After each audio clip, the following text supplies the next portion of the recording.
control seat, and I have a revelation for you. This is the PS4 version of Space Engineers, and of course it's fully cross-play compatible. I have here, I hooked up conveyor system to my refinery, which is good. Let's see, do I have a top port on my refinery? Not one that I can access. Let's try here. Sometimes you can look down and see the plate. There we go. And that's just a connector, but if I hit that, then here we go. So you can see it's refining stuff like that. And there's my large cargo container, and since I can access that from right here, it's part of my grid. So what tells you if it's hooked up properly is you can take things out of the inventory and put it back in. Alright, so that's my assembler from there. What the refinery refines, the assembler uses. So it's actually just putting it straight into the assembler for right now. Let's see, where... There we go. Now if I come down here, there's my large cargo container, and that's important right now because I'm looking at the refinery, but I can pull and put back into it. So there you go. All the way down to, there's the refinery at the bottom. So assemblers at the top, refineries at the bottom. Yep. At the refinery, I have all these metals built up, which is good. Over here, I have built me on the side of a conveyor junction, I have a hinge, a piston, and a drill. Large grid. The thing about that is, the hinge will rotate up and down only, so it's not a rotor. It's a hinge. I may replace that with a rotor later on, I don't know. I just want that to come down and take a slice out of the mountain. That piston, it's about, what is it, 5 meters long? No. I don't know how long it is. I know it extends out 10 meters, and if this is 5 meters, that gives it 15-meter reach. We have a way to measure that later. But what's important about that is, let me go get my hydrogen back.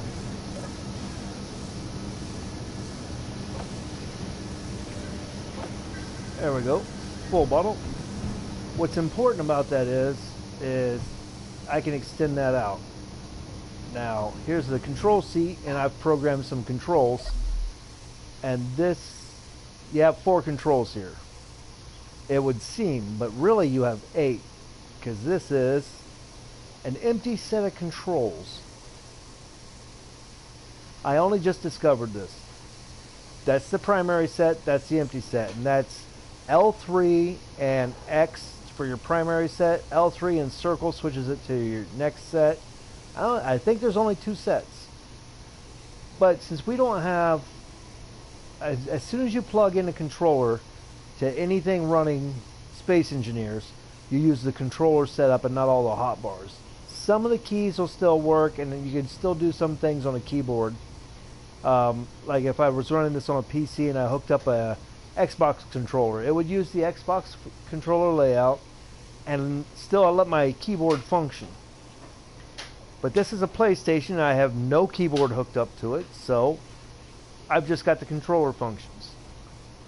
What I've done is I've put the hinge reverse on a control, the drill on off on the control, the minimum distance increase and minimum distance decrease on a controller. Let's see if we can demonstrate that.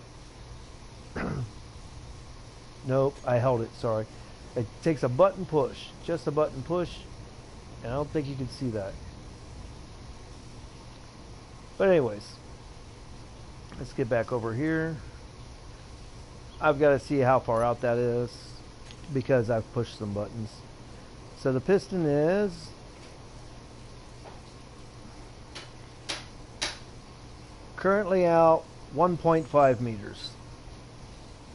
And I don't want it at 1.5 meters, so let's decrease that again and see if that changed.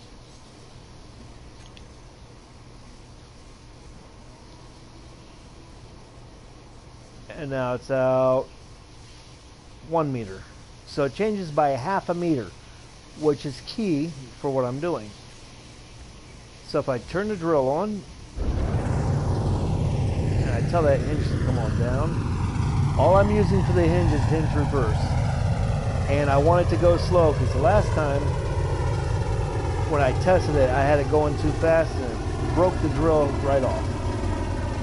And since I can't get the hook back up, it's a matter of grind it down, replace the piston head, build that back up, and then build the drill bit back on.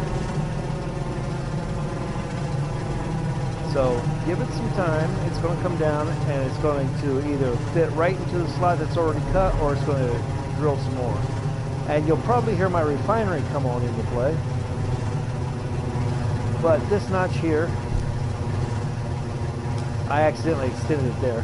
That notch there is always dug out. So let's see if we can't smooth that out and get it going. So I'm out 1 meter because I think it cleared half a meter already. If not, I'll break my drill, build it up, and try again. Now the thing is, the key on knowing about the piston length is when this piston is fully extended, when I've gotten that far, I can add another piston to it and go even deeper.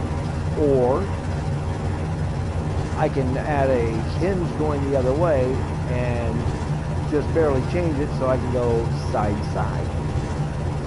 And I would bring it down until it touched, and then I would swoop side to side with it is how I would do that. Probably with a rotor and not just a hinge. Well, either one would work. A hinge does add some length to it. So here we're coming down. So I can set this control seat up here so I can actually see it.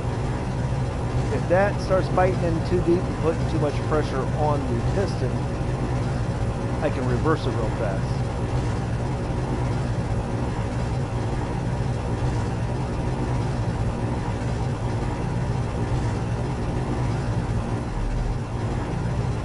Let's get a look from behind it. Can't really see, can we? So that divot there is all I've made.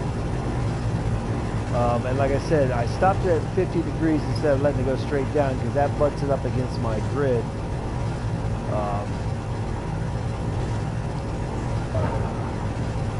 Which is bad. But I didn't want to have to dig out rock by hand. So what you'll notice is my refinery is going now. As soon as it touches rock, it starts pulling rock in, the refinery starts going. Let's see if I can get to the refinery. That's the assembler. That's the basic refinery. There's my refinery. See, it's working the rock as fast as it can come in.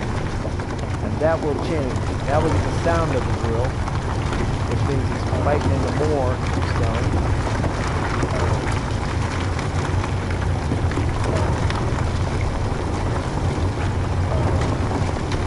There we go. Looks like it's not going to break.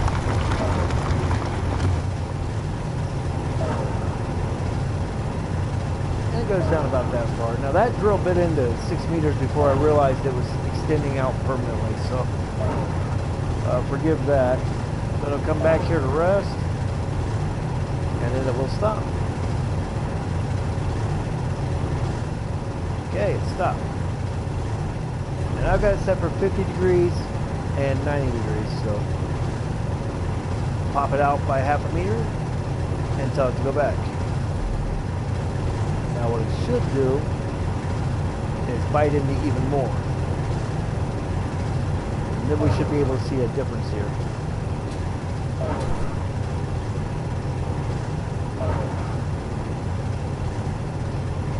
So you see the piston head's extended just a slightly. There we go. Now Watch that change.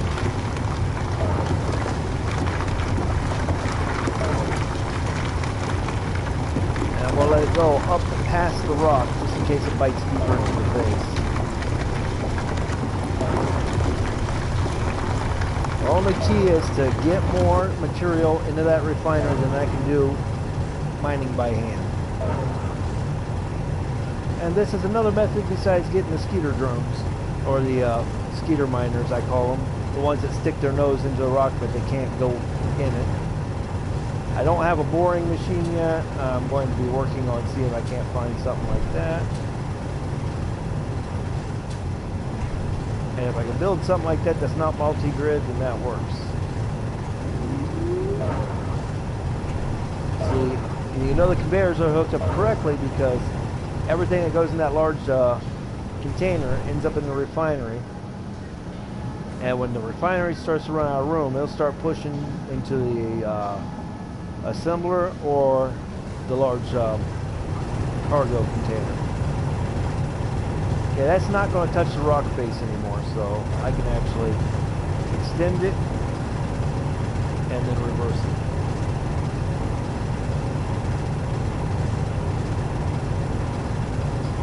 And so sometimes when I'm really light on material, this is the way I do it. Now I could just extend that straight out in one position, but then I would get far less material than the swiping eventually gets me.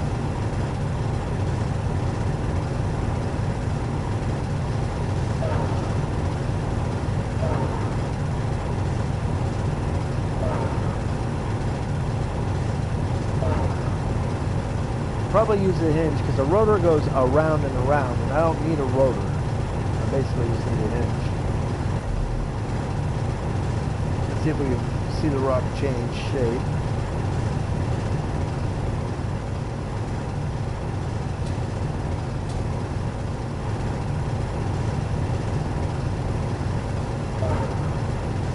Yep. You can see it deforming a little bit, and now it's biting in.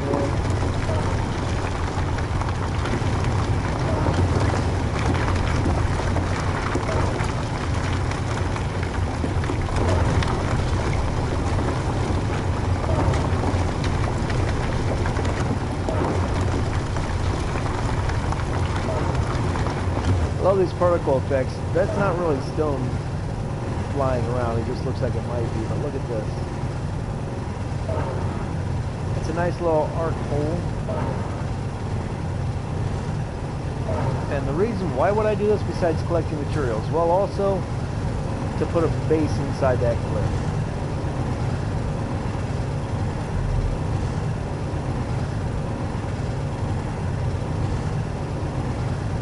Extend, reverse.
am at an angle, so it looks like it's not actually touching. It's shaving part of the side down too. Just another pass or two, and they'll be getting full bite, and we'll be going further up the cliff.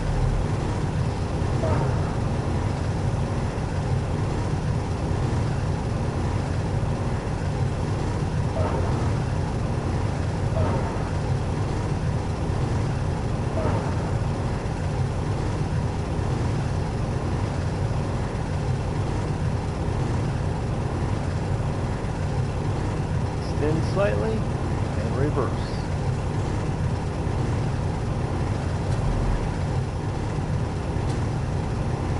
I like it when I make things that work.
The other interesting thing is, I don't know if you noticed, but I got modules on the side here.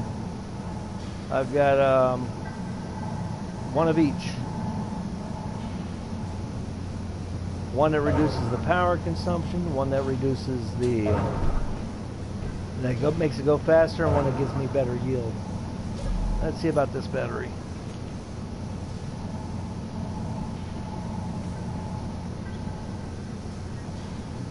Oh look, 1 megawatt. Good.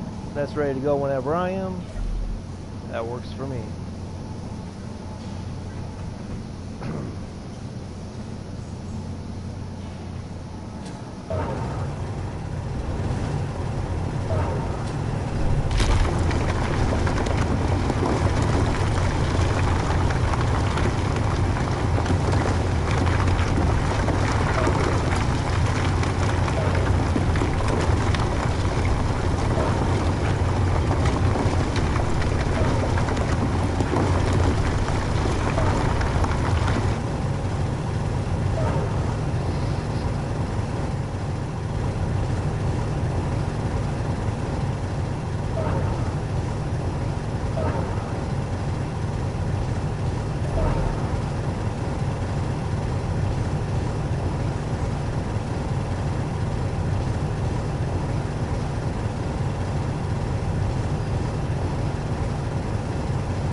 Half a meter at a time is not bad. Let's see what kind of turnout it gives me.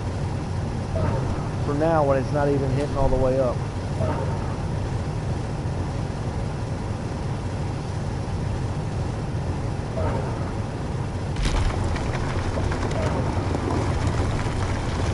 Doesn't even show it. Look, there we go. It barely shows it going in a large cargo container. Similar.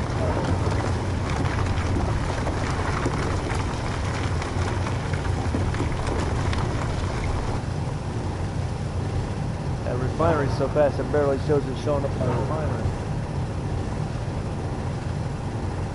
But I'm getting a little bit of iron, a little bit of silicon, and a little bit of nickel, and some gravel. That gravel actually does get used when you build a refinery, but I haven't found any uranium, which probably won't find it on the planet. Probably wait until I go to space for that.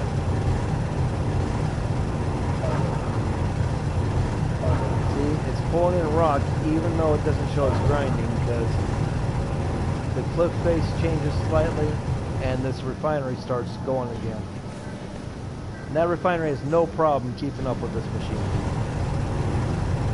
I don't go slow for the refinery though, I go slow for the drill bit. I don't like my machine breaking.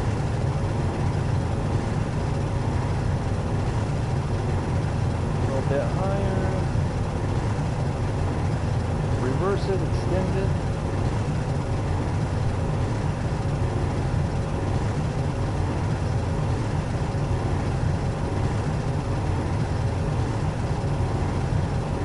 I don't believe I need the basic refinery anymore, so I'm thinking about grinding that down.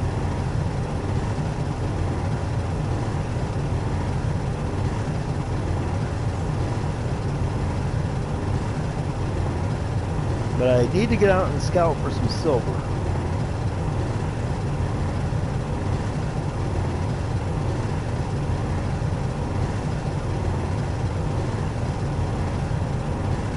And I have to stop here for a minute. I'm getting an important phone call.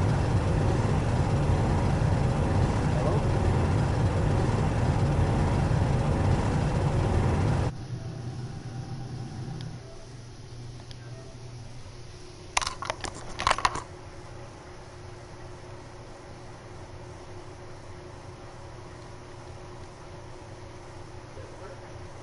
Roger. Roger.